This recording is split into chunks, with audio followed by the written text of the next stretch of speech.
In this question, we will be looking at balancing an equation. The question says, when copper metal is heated, it reacts with oxygen to form copper 2 oxide, CuO. The question asks us to balance the symbol equation for this reaction. Now, sometimes with these questions, you can spot the answer straight away, in which case it's perfectly acceptable just to write in the missing numbers. But at other times, it's more tricky to spot, or you may just want to check that you've got the correct answer. So this method would work for even the most complicated of equations. First, we need to write down the elements on each side of the equation. So on the left, we have CuO.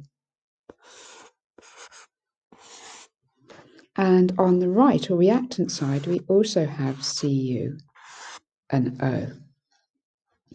First, we need to check the number of atoms on the left and right-hand side of each type of element. So on the left, at the moment, we've got 1 copper and 2 oxygen atoms.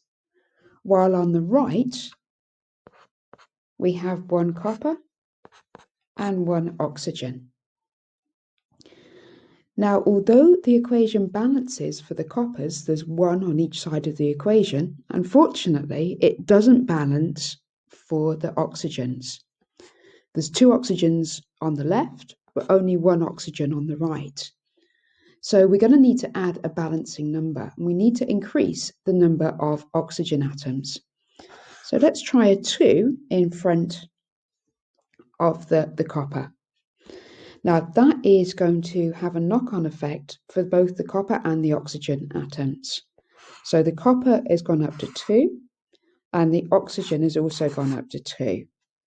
Now that works well for the oxygens. There's now 2 on both sides.